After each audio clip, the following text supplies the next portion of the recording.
What's up, guys? I'm a strength and conditioning coach, and I'm also a certified weight cut specialist.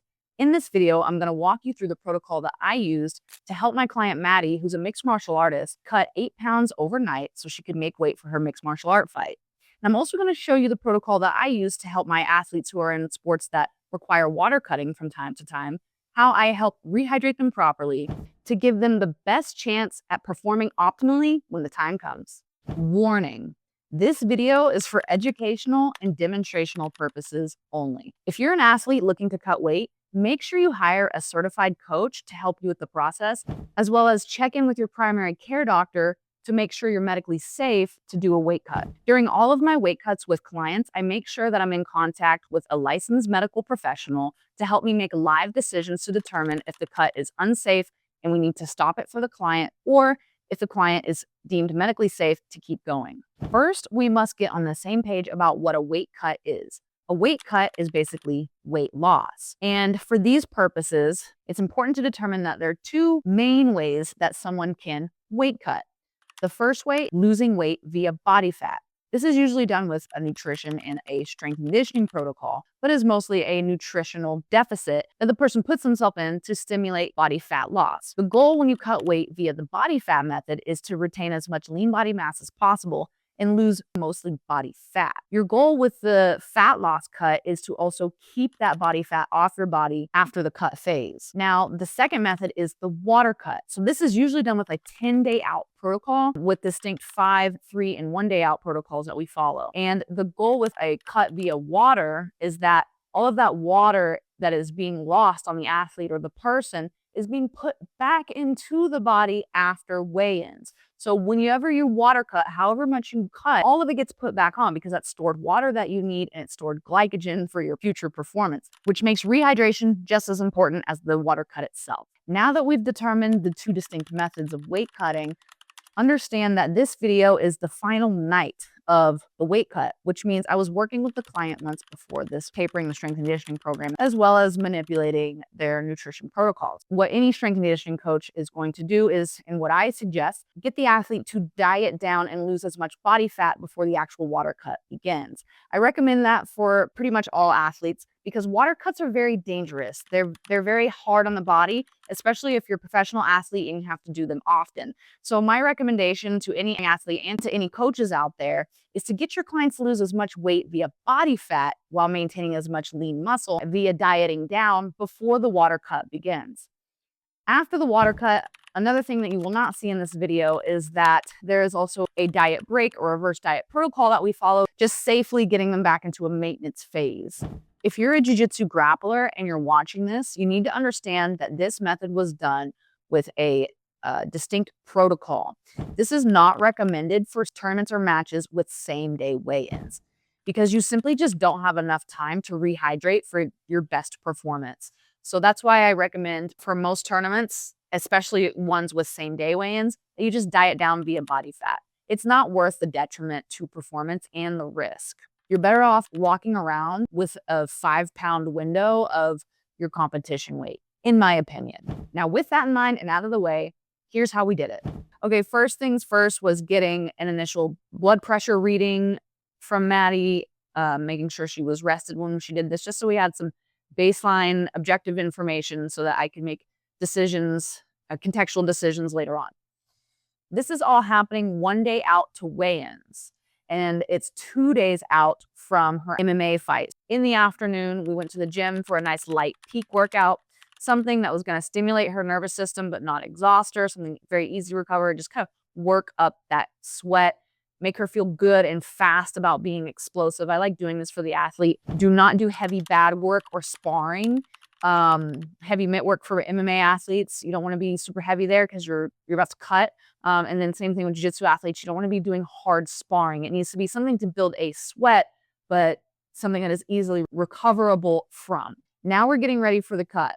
I'm making sure here that I set up the bathroom. So I have a palette using basically every blanket imaginable. My timer. I also have a temperature for the bath water, a hair dryer. I also have Sweet Sweat, and then she has her sweatsuit provided by Gaidama. I'm gonna have a towel plugging the bathroom door, the crack, you want it hot, like turn your bathroom basically into a sauna. I'm also in there with her, so she is not unsupervised in the cut. So when it comes to filling up the bathtub, a lot of people go way too hot.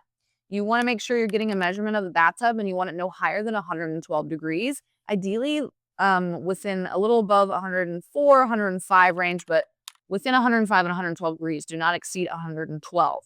A lot of people go too hot too soon, and that you just won't be able to stay submerged. Your skin can't take it. The bathroom is plugged up at this point. She's getting ready. When it comes to submersion, there's a caveat with big athletes.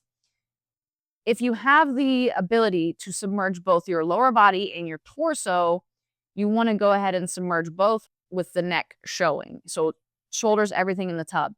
If you're a very big athlete and you just don't have that luxury, the next best option is legs out and the torso submerged, because that's your vital organs. It's like where you're going to generate heat.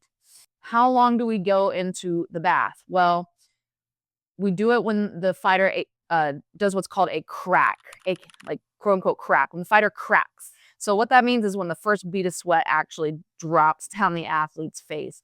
So as soon as I'm watching her intently, not just when the little sweat, it's when there's that first bead goes down.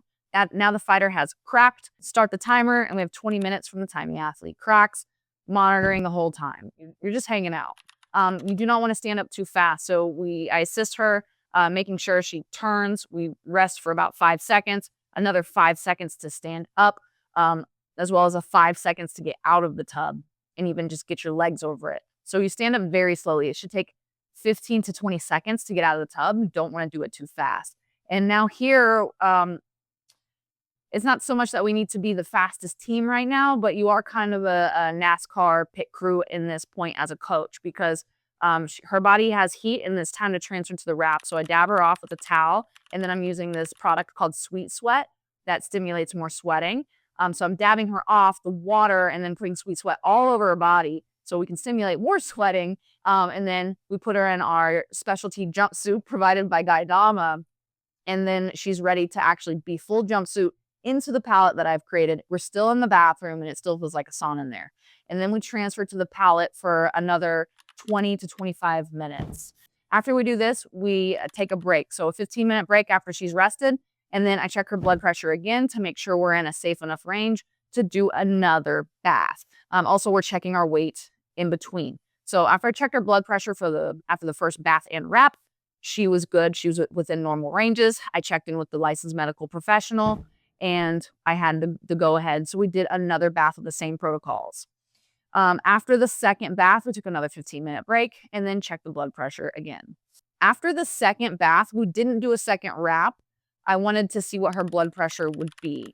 So after the second bath, we determined that her blood pressure was too low. It wasn't in safe ranges to do a third bath for that evening. Now, something interesting is Maddie, my athlete, was mentally ready. Like she really felt like she could have done another bath, but the objective data told us otherwise, and we were good with that decision. So she actually went to sleep, slept that night, got up that morning. Now we're on day of weigh-ins, which are usually in the evening or early or like kind of later afternoon for most MMA sports. And we actually did 2 more baths to get her on goal weight the next morning. So I'm really glad that we actually called the cut that night and let her rest. Now the whole time, it's tough because she's not eating any food or drinking any water. So the only thing she's really having is chewing on ice chips and frozen cherries, literally, minimally, like as needed.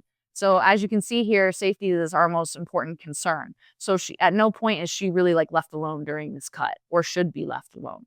She makes weight, and then it's time to rehydrate. Now, when it comes to a proper rehydration protocol, I have 2 suggestions. The first one is a do-it-yourself that I'm going to link below.